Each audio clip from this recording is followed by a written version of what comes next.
الحمدللہ رب العالمین والعاقبۃ للمتقین والصلاۃ والسلام علی سید الانبیاء والمرسلین وعلی آلہ وصحابہ اجمعین۔ معزز سامعین و ناظرین، رمضان مبارک کی خصوصی نشریات کے ساتھ ہم آپ کی خدمت میں حاضر ہیں پروگرام بہار سلطانیہ رمضان ٹرانسمیشن میں۔ تو آج جس موضوع پر ہم گفتگو کے لیے آپ کے سامنے حاضر ہوئے ہیں، آج کا موضوع محاسبہ نفس کے حوالہ سے ہے کہ ہم اپنا محاسبہ کس طرح کر سکتے ہیں، اس کے بارے میں قرآن میں کیا حکم آیا ہے اور حدیث مبارکہ میں رسول اللہ صلی اللہ علیہ وسلم نے کیا فرمایا، اولیاء کرام کا طریقہ کیا ہے۔ ان تمام باتوں پر گفتگو کے لیے آج ہمارے پروگرام میں تشریف لائے عظیم مذہبی سکالر حضرت علامہ مولانا پروفیسر حافظ محمد ابراہیم صاحب اپنے پروگرام بہار سلطانیہ رمضان ٹرانسمیشن میں علامہ صاحب کو دل کی عطا گہرائیوں سے جناب کو خوش آمدید کہتے ہیں۔ جیسا کہ میں نے ذکر کیا ہے کہ آج کا ہمارا موضوع محاسبہ نفس کے حوالہ سے ہے، تو سب سے پہلے ہم آپ سے جاننے کی یہ کوشش کرتے ہیں کہ محاسبہ نفس کیا ہے اور ہم اپنا احتساب کس طرح کر سکتے ہیں۔ الحمد للہ والسلام علی نبی وعلی آلہ واصحابہ المتعدبین بآداب، اما بعد فاعوذ باللہ من الشیطان الرجیم، بسم اللہ الرحمن الرحیم۔ یا ایہا الذین آمنوا اتقوا اللہ ولتنظر نفس ما قدمت لغد، صدق اللہ مولانا العظیم۔ الصلاۃ والسلام علیک یا سیدی یا رسول اللہ وعلی آلک واصحابک یا خاتم النبیین۔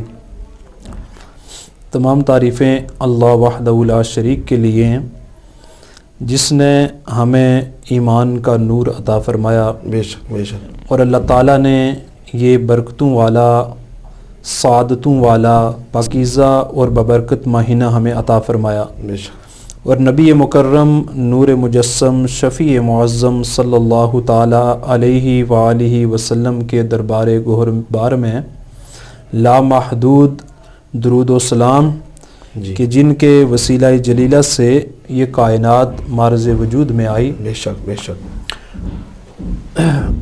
آپ نے جو سوال کیا ہے محاسبہ نفس کے بارے میں، تو یاد رکھیں کہ اسلام ایک کامل، مکمل اور اکمل دین ہے، بے شک جو زندگی کے ہر شعبے میں ہماری رہنمائی کرتا ہے۔ بے شک، اور پھر ایک مسلمان ہونے کے ناطے ہر ایک مسلمان کے لیے ضروری ہے کہ وہ اس بات کو سمجھے کہ یہ زندگی اس کے لیے اللہ تعالیٰ کی بہت بڑی نعمت ہے۔ بے شک بے شک، اور اس زندگی میں جتنے بھی اعمال وہ کر رہا ہے، جتنے لمحات وہ بسر کر رہا ہے، جس انداز سے زندگی گزار رہا ہے، تو ایک ایک لمحے کے بارے میں اللہ تعالیٰ بندے سے سوال کرے گا، پوچھے گا کہ اے انسان، تجھے یہ نعمتیں عطا کی، تجھے زندگی عطا کی، ہر چیز عطا کی، تو نے زندگی کس انداز سے بسر کی اور ان نعمتوں پہ اللہ تعالیٰ کا شکر ادا کیا یا نہیں کیا۔ تو اس اعتبار سے ہمیں یہ سوچنا چاہیے کہ ہم اپنا محاسبہ کیسے کر سکتے ہیں، کس طریقے سے اپنے آپ کو بہتر کر سکتے ہیں۔ محاسبہ نفس کا مطلب یہ ہے کہ انسان اپنا احتساب کرے، اپنے آپ کو دیکھے کہ وہ بہتری کی طرف جا رہا ہے یا بہتری کی طرف نہیں جا رہا۔ تو جہاں کہیں کوئی کمی رہ گئی ہے، کوئی کوتاہی رہ گئی ہے، تو وہاں پہ وہ بہتری لانے کی کوشش کرے، یہ اس کا احتساب ہے۔ اور جب انسان کا ضمیر زندہ ہوتا ہے تو وہ انسان کو یہ بتاتا ہے کہ اے بندے، تو درست راستے پہ چل رہا ہے یا نہیں چل رہا، تو درست کام کر رہا یا نہیں کر رہا۔ لیکن آج کے اس ہمارے معاشرے میں عمومی طور پہ جو سوچ و فکر رائج ہو چکی ہے، لوگوں کے ذہنوں پہ غالب آ چکی ہے، وہ یہ ہے کہ لوگ اس چیز کو نہیں دیکھ رہے کہ ہم کون سے اعمال کر رہے ہیں اور کون سے اعمال نہیں کر رہے، کس طرف جا رہے ہیں اور کون سے کام نہیں کر رہے۔ تو خالق کائنات جل مجدہ الکریم نے اپنی لاریب کتاب میں ہمیں اپنا احتساب کرنے کا طریقہ اللہ تعالیٰ نے خود بتایا ہے۔ بے شک بے شک۔ اللہ تعالیٰ نے سورہ حشر میں پارہ نمبر 28 ہے، آیت نمبر اس کی 18 ہے، اللہ تعالیٰ ارشاد فرما رہا ہے، یا ایھا الذین آمنوا اتقوا اللہ ولتنظر نفس ما قدمت لغد۔ اے ایمان والو اللہ تعالیٰ سے ڈرو، یا ایھا الذین آمنو اے ایمان والو اللہ تعالیٰ سے ڈرو، وَلْتَنْظُرْ نَفْسٌ مَا قَدَّمَتْ لِغَدٍ، اور اس کا جو پہلے تقوی کا ذکر آیا ایمان والوں کے لیے کہ اللہ تعالیٰ سے ڈرو اور اس کا خوف تمہارے اوپر غالب ہونا چاہیے، پرہیزگاری تمہارے اندر ہونی چاہیے۔ اس کے ساتھ اللہ تعالیٰ نے فرمایا کہ وَلْتَنْظُرْ نَفْسٌ مَا قَدَّمَتْ لِغَدٍ، اور چاہیے کہ ہر ایک جان وہ دیکھے کہ اس نے اپنے آنے والے کل کے لیے کیا اعمال کیے۔ یہاں غد سے مراد یوم قیامت ہے کہ جس وقت انسان اللہ تعالیٰ کی بارگاہ میں پیش ہوگا، اس کا نامہ اعمال اس کے سامنے ہوگا، تو انسان کو یہ دیکھنا چاہیے، یہ غور و فکر کرنی چاہیے کہ اس نامہ اعمال میں کیا درج کر رہا ہوں۔ یہ نامہ اعمال ایسی کتاب ہے جو انسان خود لکھ رہا ہے، جو زبان سے بول رہا ہے، جو ہاتھ کے ساتھ کام کر رہا ہے، پاؤں سے چل کر جہاں کہیں جا رہا ہے، جو اس کی سوچ و فکر ہے، اور اس کے بعد پریکٹیکل جو اس کے اعمال ہیں۔ تو گویا کہ یہ جو بھی نامہ اعمال ہے، انسان جو کچھ کر رہا ہے وہی کچھ اس میں لکھا جا رہا ہے۔ اور اللہ تعالیٰ نے ہمیں یہ فرمایا کہ ہر بندہ وہ دیکھے کہ وہ اپنے آنے والے کل کے لیے یعنی قیامت کے لیے کیا اعمال کر رہا ہے۔ تو یہ آیت مبارکہ ہمارے سامنے ہونی چاہیے۔ جب اس آیت مبارکہ میں ہم غور و فکر کرتے ہیں تو ہمیں زندگی کا مقصد بھی سمجھ آ جاتا ہے کہ اللہ تعالیٰ ہمیں یہ نہیں فرما رہا کہ تم نے دنیا کے لیے کیا کیا ہے، تم نے یہاں رہنے کے لیے کیا کیا اور کیا نہیں کیا، بلکہ اللہ تعالیٰ فرما رہا ہے کہ جب تم میری بارگاہ میں پیش ہوگے تو اس وقت کے لیے تم نے کون سے اعمال کیے۔ یہ چیز بہت ضروری ہے۔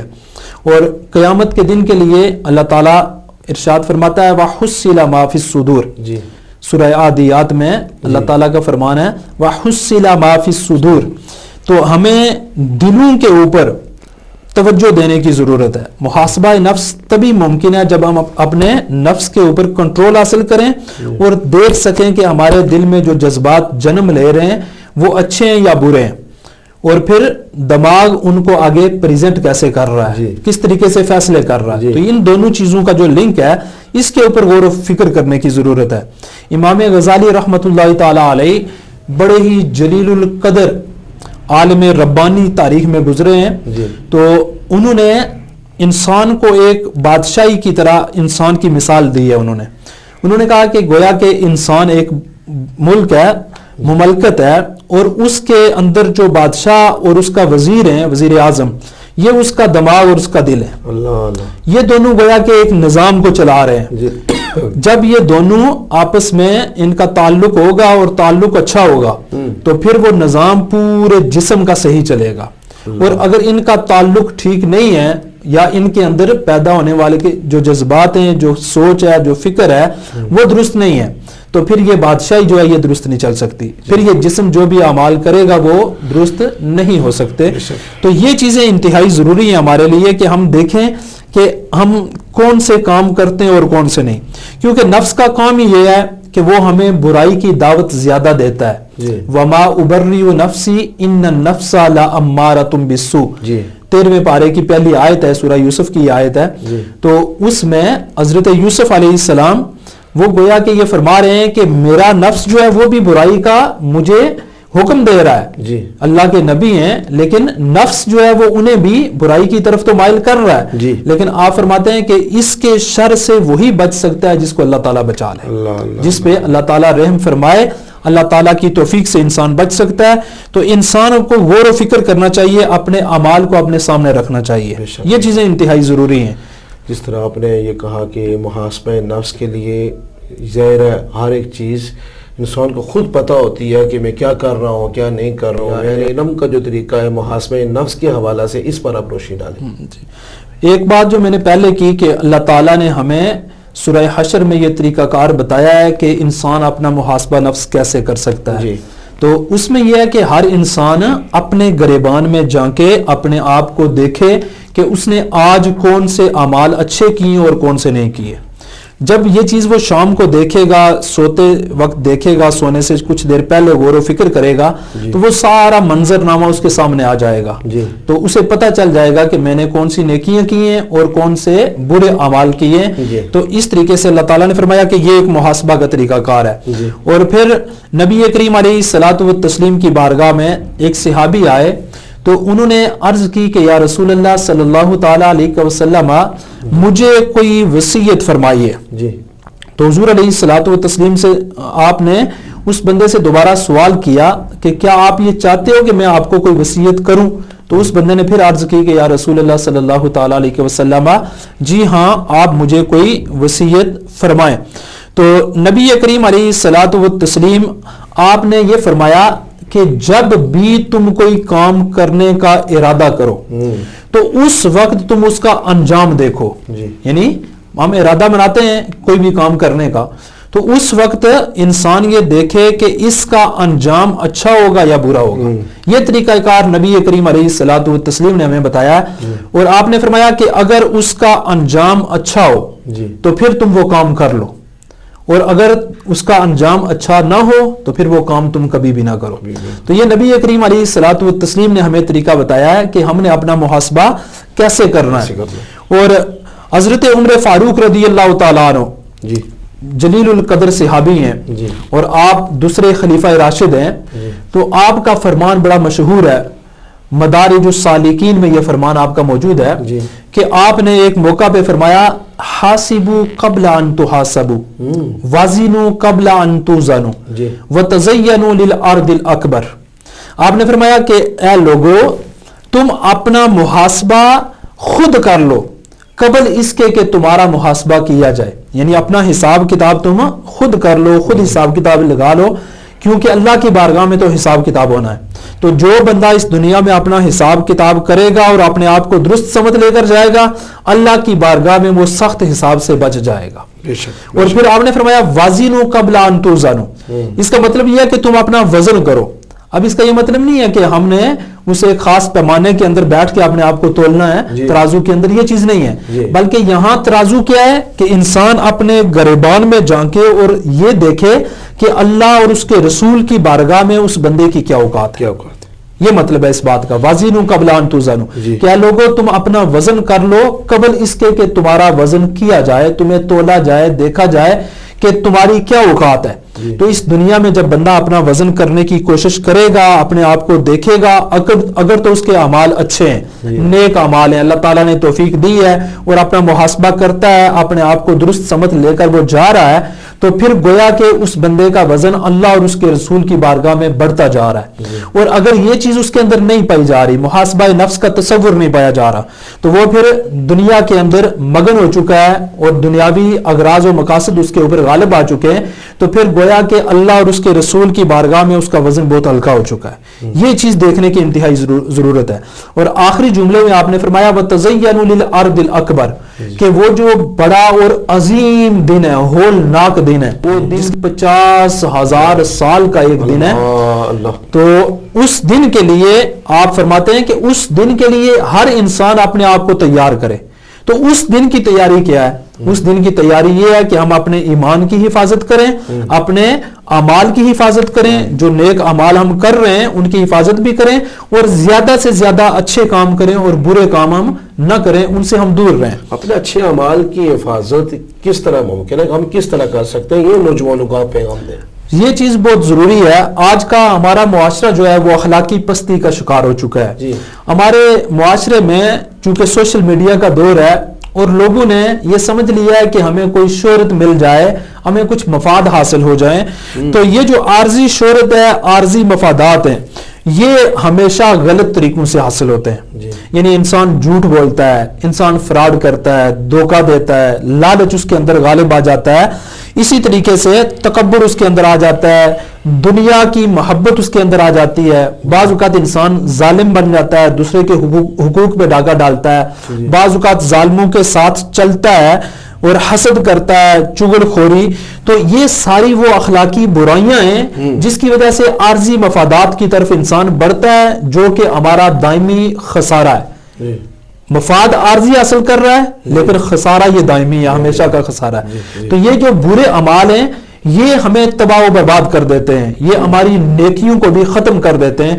جیسا کہ ایک حدیث پاک میں آتا ہے کہ حسد ایسی چیز ہے کہ جو نیکیوں کو ایسے جلا کر راکھ کر دیتا ہے، حسد جیسے آگ خشک لکڑی کو جلا کر راکھ بنا دیتی ہے، راکھ کا ڈھیر، تو حسد بھی نیکیوں کو ایسے مٹا دیتا ہے. تو یہ جتنے بھی برے اعمال ہیں یہ سارے کے سارے ہماری نیکیوں کو مٹانے والے ہیں، ہمارے اچھے اعمال کو یہ برباد کرنے والے ہیں.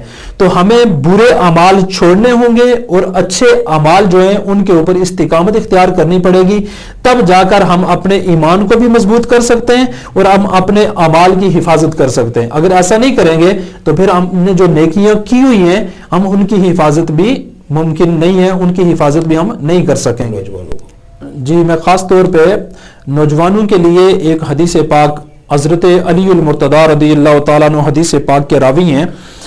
نبی کریم علیہ الصلوۃ والتسلیم کا فرمان عالی شان ہے اور یہ آج کے دور کے لیے بطور آئینہ ہمیں سامنے رکھنا چاہیے. نبی کریم علیہ الصلوۃ والتسلیم نے فرمایا کہ ایک وقت ایسا آئے گا کہ لوگوں کے پاس نالج، معلومات، انفارمیشن یہ بہت زیادہ ہوں گی لیکن ان کے پاس اعمال نہیں ہوں گے، ان کے اعمال اچھے نہیں ہوں گے. یعنی آج کے دور میں دیکھ لیں ہمارے نوجوان بچے بچیاں جو بھی اسکولوں میں، کالجوں میں، یونیورسٹیوں میں پڑھ رہے ہیں یا اس کے علاوہ بھی ہمارے جتنے نوجوان معاشرے میں ہیں، تو یہ سوشل میڈیا کی وجہ سے ان کے پاس معلومات کا ایک ڈھیر ہوتا ہے تو وہ دوسروں کو بعض اوقات بات بھی نہیں کرنے دیتے، یہ سمجھتے ہیں کہ پوری دنیا کی معلومات ہمارے سامنے. لیکن نبی کریم علیہ الصلوۃ والتسلیم نے گویا کہ آج کے دور کے بارے میں یہ بتا دیا ہے کہ اس دور میں نوجوانوں کے پاس معلومات بہت زیادہ ہوں گی لیکن ان کے پاس اچھے اعمال کی کمی ہوگی. تو آج ہمیں ضرورت یہ ہے کہ معلومات جتنی بھی ہیں اچھی ان کے اوپر عمل بھی کریں. اور اس حدیث پاک کے آخر میں نبی کریم علیہ الصلوۃ والتسلیم نے انتہائی خطرناک بات فرمایا کہ ان کی حالت یہ ہوگی کہ ایمان ان کے حلق سے نیچے نہیں جائے گا. اب دیکھیں اس حدیث پاک میں نبی کریم علیہ الصلوۃ والتسلیم ہمیں یہ بتانا چاہ رہے ہیں کہ اپنے ایمان کی اور اچھے اعمال کی حفاظت کیسے کرنی ہے اور خاص طور پہ نوجوان نسل نے کیسے کرنی ہے کہ ہم نے جتنا علم ہے اس کے اوپر عمل کرنے کی کوشش کرنی ہے، تب جا کے ہمارا ایمان حلق سے نیچے بھی جائے گا. گویا کہ ہماری نیت اچھی ہونی چاہیے، اخلاص ہونا چاہیے، للہیت ہونی چاہیے. اگر یہ چیزیں نہیں ہیں تو پھر معلومات کا ہونا یہ کچھ معنی نہیں رکھتا. تو اللہ تعالیٰ کی بارگاہ میں دعا ہے کہ خالق کائنات ہم سب کو اپنے ایمان کی حفاظت کرنے کی بھی توفیق عطا فرمائے. اللہ تعالیٰ ہمارے ایمان کی حفاظت فرمائے اور ہمیں نیک اعمال کرنے کی توفیق عطا فرمائے اور ہر وقت اپنا محاسبہ کرنے کی توفیق عطا فرمائے. وما علیہ الا البلاغ. بہت شکریہ، جزاک اللہ خیر جناب. آپ ہمارے پروگرام بہار سلطانیہ میں تشریف لائے اور اس پروگرام کو رونق بخشی اور اللہ کی بارگاہ میں دعا کرتے ہیں کہ آج آپ نے جو محاسبہ نفس کے حوالہ سے ہمارے ناظرین کے سامنے قرآن و حدیث کی روشنی میں جو باتیں رکھی ہیں، اللہ ہم سب کو اس پر عمل کرنے کی بھی توفیق عطا فرمائے. وآخر دعوانا ان الحمد للہ رب العالمین.